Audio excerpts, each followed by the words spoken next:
Selamat pagi anak-anak. Hari ini kita mempelajari bab selanjutnya dari bab 6 yaitu Teorema Pitagoras. Ya, sebelum kita melanjutkan dalam pelaksanaan Teorema Pitagoras, kita harus mengetahui dulu apa bunyi hukum Pitagoras. Bunyinya adalah pada segitiga siku-siku berlaku bahwa kuadrat sisi miring atau hipotenusa sama dengan jumlah kuadrat dua sisi lainnya. Ya, di sini ada kita lihat 6 segitiga siku-siku. Apa artinya segitiga siku-siku? Segitiga siku-siku adalah segitiga yang salah satu sudutnya berukuran 90 derajat. Nah, apa yang dimaksud dengan hipotenusa? Hipotenusa adalah sisi miring atau sisi terpanjang dari segitiga siku-siku yang letaknya di depan sudut siku-siku. Ini lambang siku-siku. Ini lambang siku-siku.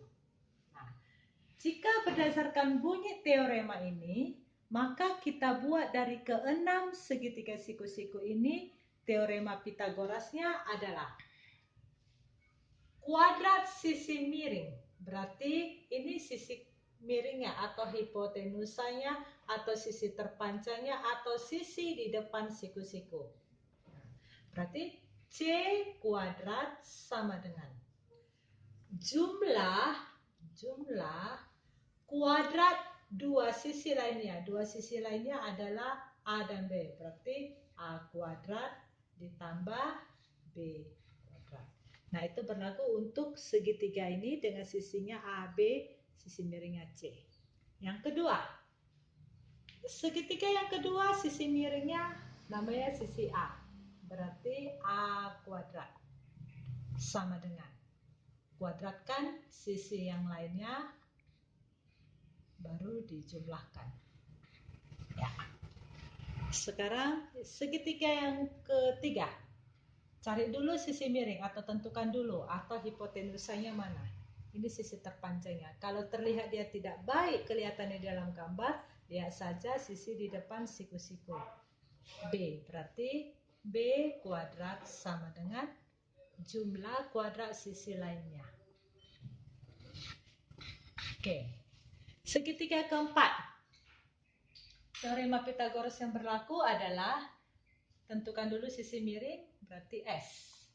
S kuadrat sama dengan T kuadrat ditambah U kuadrat. Boleh U kuadrat tambah T kuadrat. Yang kelima, yang mana sisi miring adalah P.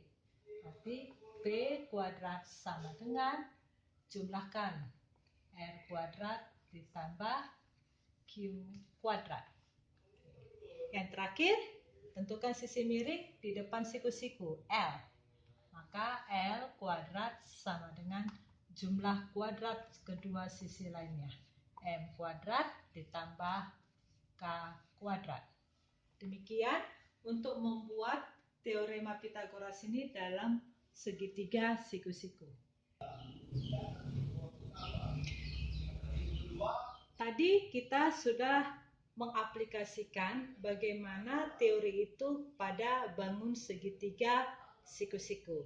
Nah, sekarang kita langsung praktekkan bagaimana menghitung sisi salah satu sisi segitiga siku-siku jika dua sisi lainnya diketahui. Nah, ini ada 3 gambar segitiga siku-siku. Di sini ketahui 68x, 1213x, 816x. Yang ditanya tentukan nilai x atau panjang x ini. Nah, untuk menentukan panjang ini kita gunakan teorema Pitagoras. Nah, pada teorema Pitagoras dalam hal ini adalah x kuadrat sama dengan ini sisi hipotenusanya jumlah kuadrat sisi lainnya. Berarti 6 kuadrat ditambah 8 kuadrat. Oke, baru kita hitung.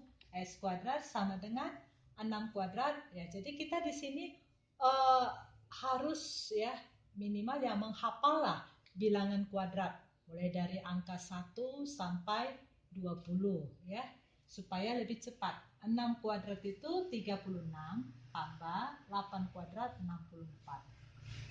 36 tambah 64 100. Maka itu X kuadrat. Kita kan diminta mencari nilai X. X sama dengan, kalau kuadrat dipindahkan menjadi akar. Akar 100 disederhanakan adalah 10. Berarti nilai X-nya 10. Panjang X ini 10. Ya, contoh kedua. Nah, yang mana hipotenusa atau sisi miring? 13, sisi di depan siku-siku. Berarti 13 kuadrat sama dengan 12 kuadrat ditambah X kuadrat. Oke, ini 169. 144. X kuadrat belum tahu. Tetap dibuat X kuadrat. Baru X kuadrat ini kita pindahkan ke kiri. Ya. X kuadrat sama dengan 169 kurang 144. X kuadrat nilainya 25. Itu X kuadrat. Maka nilai X kuadratnya hilang, pindah menjadi akar. Disederhanakan, akar 25 sama dengan 5. Apakah bilangan-bilangan hasil perhitungan ini selalu merupakan bilangan bulat? Belum tentu. Coba kita perhatikan yang ketiga. Ya, teorema Pythagoras yang ketiga ini berlaku di sini adalah kita tentukan hipotenusanya 16. 16 kuadrat sama dengan X kuadrat ditambah 8 kuadrat. 16 kuadrat 256. Sama dengan X-nya belum tahu, 8 kuadrat 64. Maka nilai X kuadrat adalah 256 dikurang 64. X kuadratnya adalah 6 kurang 4, 2, 15 kurang 69, 100. Maka X sama dengan pindah kuadrat jadi akar. Akar 192. Dia belum tentu bulat, tapi ini bisa tidak disederhanakan. Oke, cara menyederhanakannya begini ya. Kita buat dulu 192 itu seperti pohon akar. Bagi 2 dia dapat 96. Bagi 2 lagi, apakah bisa bagi 2? 48. Masih bisa tidak? Masih 24. Ini cara yang termudahnya ya. Bagi 2 12, bagi 2, 6, bagi 2, 3.